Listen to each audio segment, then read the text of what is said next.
question was about guaranteed annual income. Our policy our platform is not totally out yet, and the Liberals released theirs yesterday.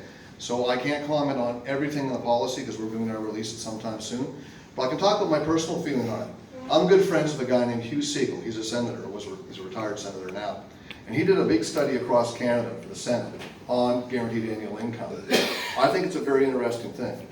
It would help every single Canadian make ends meet. It would provide resources for them. So that's something I would be very open to considering, myself personally. I've got a lot of time for Mr. Siegel and the work he's done. It's something, if you haven't looked at it, take a look at it. If implemented properly, I do think there's some opportunity there to support everyone. Other tax measures we're going to implement, we're going to reduce the carbon tax. Because right now, the carbon tax across Canada increases the price of everything, including food.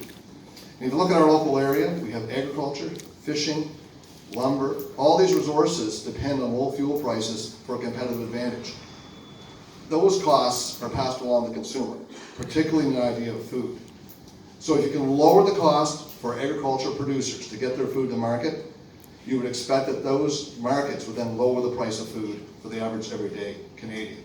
So we're going to lower income taxes, and we're going to lower the carbon tax. We're going to eliminate the carbon tax across Canada. That will support every single Canadian. Thank you.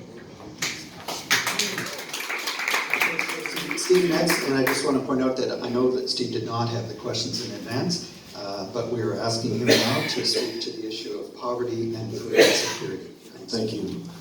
This is in my heart, this issue. I've been growing my own food for my family, friends, for over a decade. It's just a passion of mine. We go pick berries. I participate in hunting. It's just part of the lifestyle of, I guess, traditional Canada, if you will. There's over 4 million Canadians that are food insecure. This is a national crisis. 4 million Canadians. In Toronto alone, there's about almost 1 million now that are dependent on food banks.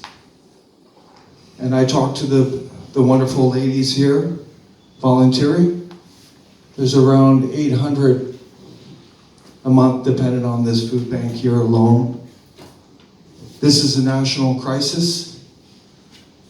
This is a priority of NCA. We have beautiful policies to deal with this, but we need to understand the big picture in order to deal with the picture on the ground. If we don't understand the big picture, the systemic issue of what's going on, we'll never be able to deal with this issue. And we must deal with it. These are Canadians who, through whatever circumstance, are now in dire straits. And I don't judge others, ever, at NCA. We're not in their shoes, but we will help them. We will help all Canadians. The big picture is linked to UN Agenda 2030. This is all about poverty reduction globally.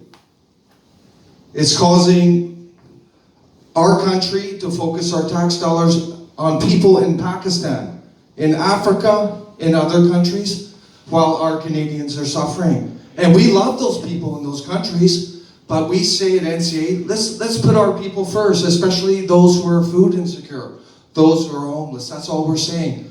I've traveled around the world. I've been to India, I've been to Pakistan, I've been to Asia on my own dime. I have friends all around the world. That's not the issue. But all we're saying, let's help our Canadians. Almost over 4 million. Come on, over 4 million dependent on food banks. Food insecure. You cannot get ahead when you don't have the nutrition, the proper food in you. This is a fact. We do not agree with a guaranteed income supplement. I'm sure the Liberals support it as well. I know the NDP, no offense to them. The problem with that is creating more dependency.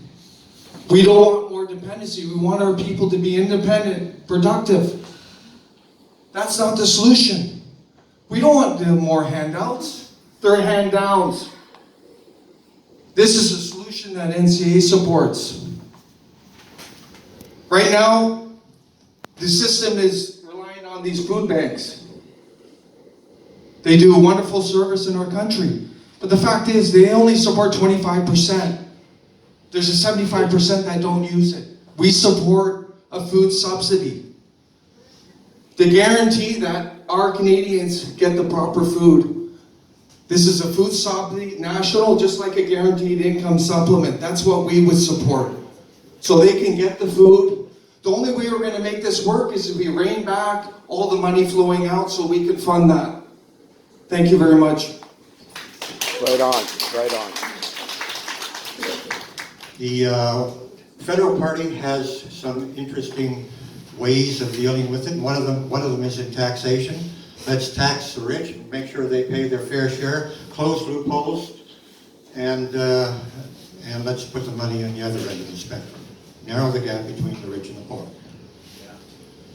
The sustainable agriculture is one of the important functions in the economy, especially the rural economy, in helping alleviate poverty. We have to invest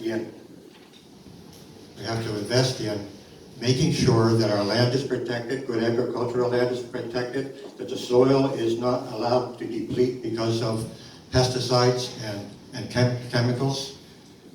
We have to support supply management to make sure that our farmers can become competitive, can remain competitive, because everybody knows in the warmer countries you can grow food year-round. We can't. We need that extra edge. We have the NDP is calling for $1 billion investment in child care in year one if we form government, and increasing the amount every year. Single parents still have a hard time meeting, and that's a large part of our food bank clientele. The taxes, what else are we going to do? We're going to do lots of other things that just don't come to mind right offhand, but we are going to do a lot. And we are.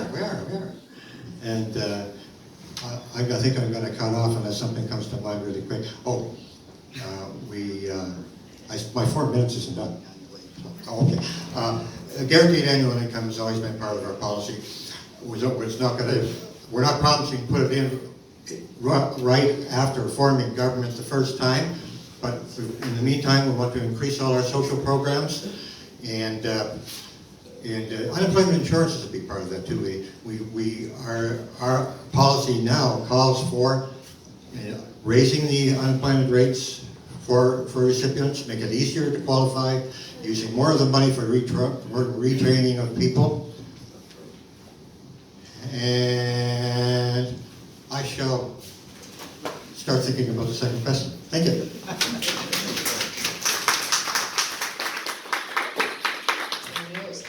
I want to start off by saying that in the year 2019, I find it hard to believe that we still have poverty in Canada. We're a rich country. We have lots of natural resources. We have tons of great agriculturally grown food, and it's a disgrace that there are people still living in poverty today. I think it's a disgrace that there are people who are homeless. In 2000, for the year 2000, I remember Ed Broadbent of the NDP, he had proposed that poverty should be done away with, eradicated by the year 2000, and all parties in Parliament agreed to that.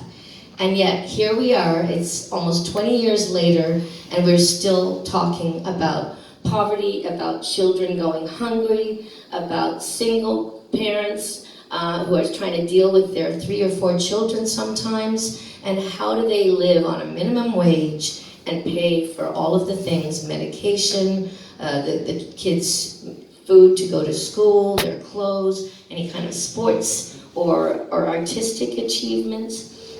So I was very pleased to see that the Liberal government has come out with the national food policy, that they're also talking about investing in before and after school care so that parents can actually get jobs to go to work to make more money, rather than the mothers who I've spoken to on the doorsteps, who they can't afford to get a job because they've got 3 or 4 children to look after.